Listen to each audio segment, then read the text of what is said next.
Hello everyone together, and thank you for 13,000 subscribers. As I said before in my posting, I really didn't expect to have that many followers, and I wanted to do something special just the last time when I uploaded one of my unpacking videos. So, some of you know that I went to Japan in 2018, 19 and 20.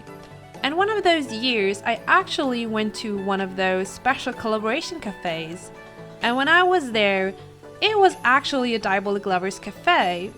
I didn't really plan it ahead. I remember that before I went to Japan, I really looked up cafes and pop-up cafes and whatnot. And we did went to one of those special collaboration cafes. It was, I think it was a Doremi one. But I didn't really expect to go to a Diabolik Lovers one. So one day, while we were walking through Ikebukuro, I was talking to my friend and suddenly I heard this kind of, familiar song. And I looked at my friend and I said, "Yo, do you hear that?" And she was like, "What are you hearing? We're in Japan, there is sound everywhere. What do you mean?" And I just stood there with a very confused face, and I couldn't pinpoint it. One of those situations where you're just like, I have a faint feeling I know what's going on, but you just cannot sort it in. And then it hit me like a truck, and I looked at her and was like, "That's the Diabolik Lovers theme song." And she looked at me and said, "What's Diabolik Lovers? And why are you freaking out so hard?" So I was like, wait, that's the game I'm always playing and the one I'm so in love with, and why are they playing that in the middle of Ikebukuro? What's going on? So I was looking around and I looked like there was a building and my eyes just started to the top. And suddenly I saw a very big promotional sign and it said that there is a Diabolik Lovers Collaboration Cafe. And then I scanned the date underneath it and I was like, wow, wait, that's right now. We're in Tokyo and suddenly right now there is a cafe. And I looked at my friend and was like, "Yo, there's a cafe. We really have to go there." And she was like, "Why do you want to go there? It's just a cafe and it's probably super overpriced." And I said, "Because I have to. I'm a fan. I really have to. There is no other choice." So yeah, basically, I just took my phone and I was Googling like crazy. And all those sites were there, but they were all in Japanese. And I was just so excited that I didn't really understand what was going on. And the entrance was a very, very small door on the left side. And there was actually like no going in because there was an elevator and the elevator was locked. And I was like, "Bro, what should we do? I really want to go there. I want to be in a Diabolik Lovers Cafe." So we were waiting for a staff member, and she was a very sweet Japanese girl, but her English wasn't that good, but she was trying her best. So she explained us that you were actually only able to access the cafe if you get a time slot ticket. And those time slot tickets are like with a lottery system. So you actually have to play the lottery online to get one of those special time frames. And I was super devastated because I thought I had the chance and now I can't go. But she reassured us that there is one day in the middle of the week where they are not handling any time slots and they just let people in how they want. And it was actually the day after the day we were there. And I just looked at my friend and was like, I don't care how many hours I sleep. I don't care about anything. And if I have to camp here, I will camp here. But I want to go tomorrow. So long story short, the next day we woke up very early and went on our way to Ikebukuro. It was not that far because we were staying in Okubo, I think, so it was like only one station. And yeah, so we waited there. It was like 10 a.m. in the morning and they left us in and the staff was very, very friendly. It was all decorated with all sorts of Diabolik Lovers promotional art. So then we just picked one of the tables we wanted. Obviously, I chose the one with Ayato because I wanted to sit at a desk with Ayato. But the thing is that my friend really didn't know what was going on. She never played the games, she didn't play any Otome games, and it was just kind of weird to drag her into this whole universe I like. So after that, we just sat down and looked at the menu provided. Just to note that everything on this card is in Japanese and not in English.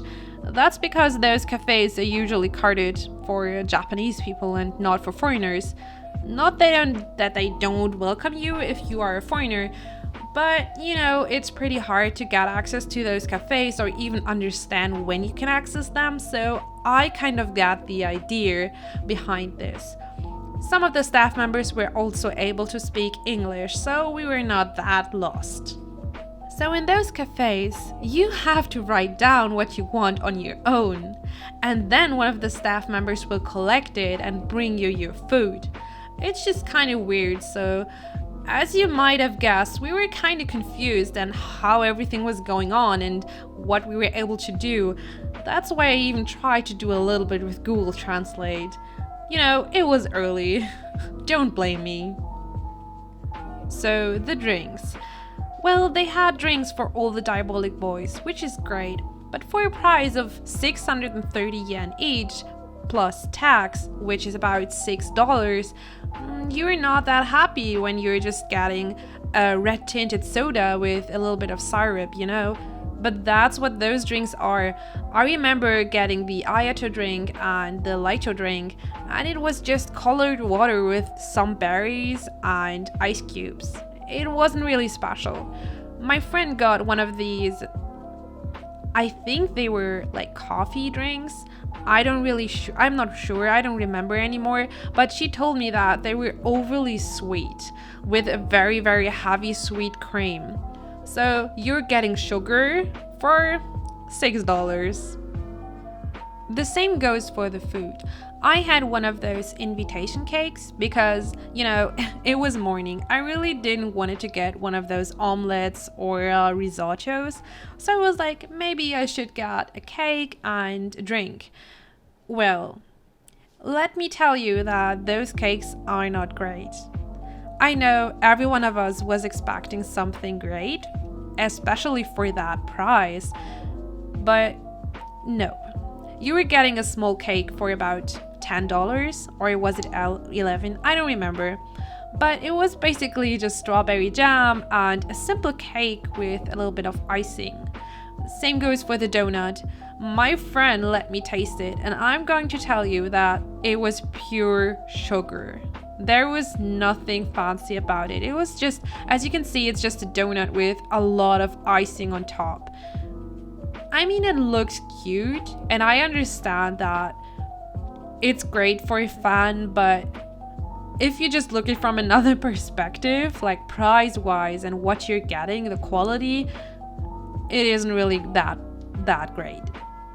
As for me, I was really trying to get one of those cute coasters, but I wasn't really that lucky. Afterwards, you were able to buy some merch. There was an extra table with everything. You can just look what they offer. My friend was actually taking this video while I was paying for my merch, so yeah, she did a really good job capturing everything here. They displayed all the coasters you were able to get while getting your drinks, and also there was 2 of those communication notebooks, and they were actually pretty cool. I didn't film it inside, or she didn't film it inside, but those are actually guest books. And my friend told me that every collaboration cafe has those communication notes where fans of the series can just write in and what they think or greets to the Diabolik Lovers boys. It's a kind of cute and neat idea, I guess. I've never seen that before. Maybe just when you're attending a wedding and there is like a guest book, but I've never seen that for the cafes. I really wonder what they do afterwards. Do they keep him for like an anniversary or some sorts? I'm not sure, but the idea itself was very neat. They also had special collaboration keychains and collaboration magnets. Yeah, as I said before, I've bought a bunch of merch while I was there. I think I've spent about $120 or $150. I really don't know anymore, but let me say that I was not lucky with what I got. I got 2 Reiji keychains and Kanato, and the only thing I was happy with was one of those magnets. I still have it here in my apartment somewhere, but yeah, I wasn't really lucky. I should probably stop buying blind packages and Kuji items, but you know, it's always one of those experiences where you just can't stop yourself.